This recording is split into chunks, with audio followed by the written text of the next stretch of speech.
உங்கள் எல்லாரையும் Rita recipes சேனலுக்கு அன்போடு வரவேற்கிறேன். இன்றைக்கி நம்ம வீடியோ என்ன பார்க்க போகிறோன்னு பார்த்தீங்கன்னா, அதுக்கு முன்னாடி ரீட்டா ரெசிபீஸ் சேனலை சப்ஸ்கிரைப் பண்ணிவிட்டு பக்கத்தில் இருக்க பெல் ஐக்கான் அழுத்திட்டு ஆல்ன்ற பட்டனையும் அழுத்துங்க. அப்போ தான் நான் போடுற புது வீடியோஸ் உங்களுக்கு நோட்டிஃபிகேஷனில் வரும். உங்களுக்கு இந்த வீடியோ பிடிச்சிருந்தா கண்டிப்பாக லைக் பண்ணி ஷேர் பண்ணுங்கள். ஸோ தட் எனக்கும் ஒரு மோட்டிவேஷனாக இருக்கும். இன்றைக்கான வீடியோவில் நம்ம என்ன பார்க்க போகிறோம்னு பார்த்தீங்கன்னா, சூப்பராக நல்ல காரசாரமாக செம்ம டேஸ்ட்டாக ஆந்திரா ஸ்டைலில் குண்டூர் சிக்கன் எப்படி செய்கிறதுன்னு பார்க்கலாம். செம்ம ஈஸி, கண்டிப்பாக மிஸ் பண்ணாமல் ட்ரை பண்ணி பாருங்கள். எக்ஸலண்ட் டேஸ்ட்டாக இருக்கும். ஸோ அதுக்கு ஃபஸ்ட்டு வந்துட்டு ஒரு பேனில் நான் இன்றைக்கி 1 கிலோ சிக்கன் எடுத்து நல்லா வாஷ் பண்ணி அது வச்சுருக்கேன். இப்போ மற்ற மசாலாஸ்லாம் ஆட் பண்ணிக்கலாம். என்னென்னு கேட்டிங்கன்னா, காஷ்மீரி சில்லி பவுடர் வந்துட்டு 2 டீஸ்பூன் ஆட் பண்ணிக்கோங்க. தனியாத்தூள் 1.5 டீஸ்பூன் ஆட் பண்ணிக்கோங்க. அதுக்கு அடுத்தது கரம் மசாலா வந்துட்டு 1 டீஸ்பூன் ஆட் பண்ணிக்கோங்க. இது கூட மற்ற மசாலாஸும் சேர்க்க போகிறோம். என்னென்னா, பெப்பர் தூள் வந்து 1/2 டீஸ்பூன், அதுக்கடுத்தது வந்துட்டு ஜீரகத்தூள் வந்துட்டு 1 டீஸ்பூன் சேர்த்துக்கோங்க. உப்பு 3/4 டீஸ்பூன் சேர்த்துக்கோங்க. மஞ்சத்தூள் ஒரு 1/4 டீஸ்பூன் சேர்த்துக்கோங்க. இதை எல்லாத்தையுமே சேர்த்துட்டு ஒரு 1/2 லெமன் மட்டும் நல்லா பிழிஞ்சு விட்டுருங்க. இதெல்லாம் பிழிஞ்சு விட்டுட்ட பிறகு நல்லா வந்துட்டு சிக்கனை வந்து அந்த மசாலாஸோட கோட் ஆகணும். அந்த அளவுக்கு சிக்கனை நல்லா பெரட்டி எடுத்துக்கோங்க. ஃபுல்லாத்தையும் பெரட்டி எடுத்துட்ட பிறகு ஒரு தட்டு போட்டு மூடி ஒரு 20 நிமிஷத்துலேருந்து 30 நிமிஷத்துக்கு மேக்னேட் பண்ணி வச்சுருங்க. இது மேக்னேட் ஆன பிறகு ஒரு 1/2 அன் ஹவர் கழித்து நம்ம ஸ்டார்ட் பண்ணலாம். இப்போது ஒரு பேன் வச்சு அதில் ட்ரை ரோஸ்ட் பண்ணிக்கலாம். 2 டீஸ்பூன் தனியா சேர்த்துக்கோங்க. 1 டீஸ்பூன் ஜீரகம் சேர்த்துக்கோங்க. அதுக்கு அடுத்தது 1/2 டீஸ்பூன் மிளகு சேர்த்துட்டு ஒரு 4லேருந்து 6 வரமிளகா சேர்த்துக்கோங்க. காஞ்ச மிளகா இருக்கு இல்லைங்களா, அந்த காஞ்ச மிளகா சேர்த்துட்டு ஃபஸ்ட்டு நல்லா ட்ரை ரோஸ்ட் பண்ணிக்கோங்க. தனியாவும் மிளகெல்லாம் சேர்ந்து டப்பு டப்புன்னு வெடிக்கும்போது வேறு பிளேட்டில் அதை ட்ரான்ஸ்ஃபர் பண்ணிக்கோங்க. அதை பவுட்ரு மாதிரி நம்ம அரைக்க போகிறோம். ஸோ அதுக்கு முன்னாடி வந்துட்டு அதே பேன் வச்சு ஒரு 3 டீஸ்பூன் எண்ணெய் ஊற்றிக்கோங்க. நான் இன்றைக்கி நல்லெண்ணெய் சேர்த்துக்கிறேன். ஸோ எண்ணெய் சேர்த்துட்ட பிறகு எண்ணெய் சூடான உடனே 1 டீஸ்பூன் ஜீரகம் சேர்த்துக்கோங்க. ஜீரகம் சேர்த்துட்டு கருவேப்பிலை ஒரு கைப்பிடி அளவு சேர்த்துட்டு ஒரு 3 வெங்காயம் கட் பண்ணி வச்சுருக்கேன், அதை சேர்த்துக்கலாம். சேர்த்துட்டு இப்போ நல்ல வெங்காயம் கோல்டன் ஃப்ரை ஆகிற வரைக்கும் வதக்கி விட்டுக்கலாம். இது வதங்கிறதுக்குள்ளே நம்ம ஆற வச்சுருந்தோம் இல்லைங்களா பவுட்ரு, அதை போய் நம்ம வந்துட்டு அரைச்சிட்டு வந்துடலாம். ஸோ இப்போ பவுட்ரை அரைச்சிட்ட பிறகு நம்ம என்ன பண்ண போகிறோன்னா, அரைச்ச பவுட்ரை நம்ம என்ன பண்ண போகிறோம் வேறு பவுலில் சேர்த்துட்டு இது கூட வந்துட்டு 2 டீஸ்பூன் அரைச்ச பவுட்ரை எடுத்து வச்சுக்க போகிறோம். அது கூட ஒரு 3 துண்டு இஞ்சியும் ஒரு 6 பல் பூண்டும் சேர்த்து அதையும் நல்லா பேஸ்ட் மாதிரி அரைச்சிட்டு வந்துடுங்க. இப்போ பாருங்கள், ஒரு 2 டீஸ்பூனுக்கு அந்த அரைச்ச பவுடரை எடுத்து வச்சுட்டு அது கூட இஞ்சி சேர்த்துக்கிறேன். இஞ்சி சேர்த்துட்டு ஒரு 6லேருந்து 8 பல் பூண்டு சேர்த்துக்கோங்க. சேர்த்துட்டு நல்லா பேஸ்ட் மாதிரி அரைச்சிட்டு வந்துடுங்க. இதை அரைச்சிட்டு வந்துட்ட பிறகு நம்ம வந்துட்டு வெங்காயம் வதக்கி வச்சுருந்தோம் இல்லைங்களா, அதில் சேர்த்துக்கலாம். அதுக்கு முன்னாடி வெங்காயத்தை ஃபஸ்ட்டு நல்லா வதக்கிட்ட பிறகு இப்போ வந்து நம்ம அரைச்ச விழுதை வந்து அதில் சேர்த்துக்கோங்க. இந்த விழுது வந்து கிட்டத்தட்ட 2 ஸ்பூன் வரும். ஸோ அரைச்சி சேர்த்துட்டு இதை வந்துட்டு பச்சை வாசனை போகிற வரைக்கும் நல்லா வதக்கி விட்டுருங்க. இப்போ இது ஒரு 2 நிமிஷத்துக்கு நல்லா வதக்கிட்ட பிறகு நம்ம மேக்னேட் பண்ணி வச்சுருந்தோம் இல்லைங்களா சிக்கனு, அது வந்துட்டு சேர்த்துக்கலாம். 1/2 அன் ஹவர் ஆகிடுச்சு, மேக்னேட் ஆகிடுச்சு. ஸோ இந்த டைமில் நம்ம சிக்கனை ஆட் பண்ணிவிட்டு இதுக்கு மேலே ஒரு 2 தக்காளி மட்டும் கட் பண்ணி வச்சுருக்கேன், அதையும் சேர்த்துக்கலாம். இப்போ அந்த மசாலாவோட சிக்கனையும் நல்லா பெரட்டி விட்டுருங்க. எவ்வளோக்கு எவ்வளோ நம்ம வந்துட்டு சிக்கனை வந்து மசாலாவோட பெரட்டுறோமோ அவ்வளோக்கு எவ்வளோ டேஸ்ட்டு சூப்பராக இருக்கும்.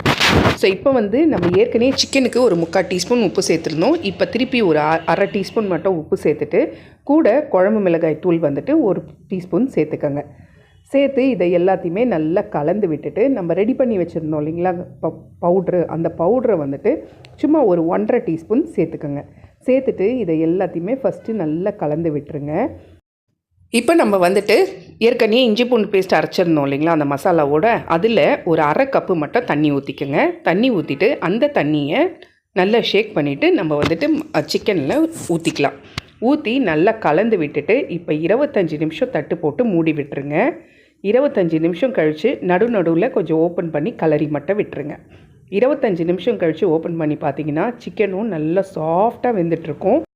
ஸோ இந்த டைமில் நம்ம வந்துட்டு என்ன பண்ண போகிறோன்னா கொத்தமல்லி வந்து தூவிக்கோங்க. அதுக்கு முன்னாடி நம்ம கொஞ்சம் பவுட்ரு கூட எடுத்து வச்சுருந்தோம் இல்லைங்களா லாஸ்ட்டாக தூவலான்னு சொல்லிட்டு, ஸோ அந்த பவுட்ரை வந்து நம்ம திருப்பி சேர்த்துக்கிறோம்.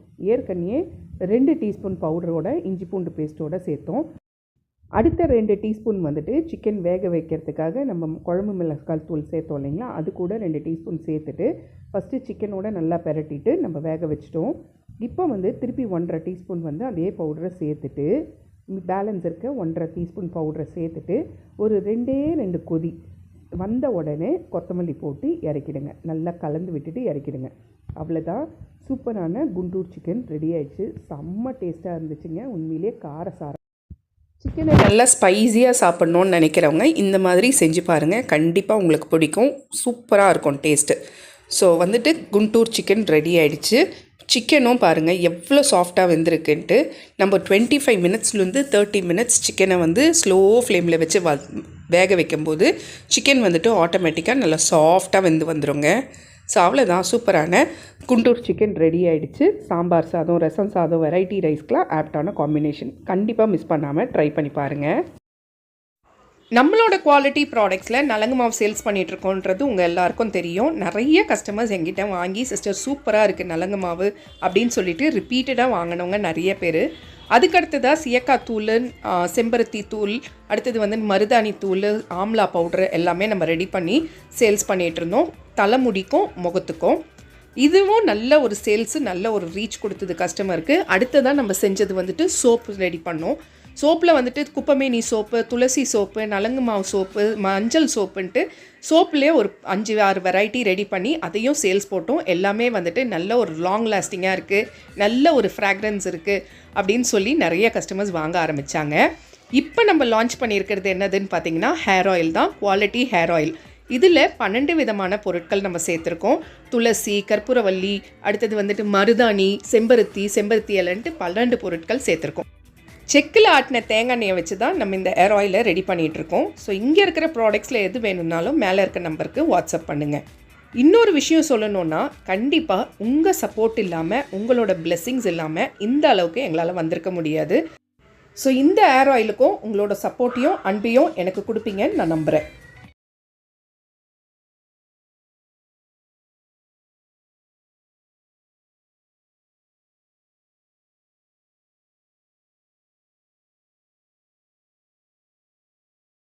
ரீட்டா ரெசிபீஸ் சேனலுக்கு சப்ஸ்கிரைப் பண்ணிவிட்டு பக்கத்தில் இருக்க பெல் ஐக்கான் அழுத்திட்டு ஆல்ன்ற பட்டனையும் அழுத்துங்க.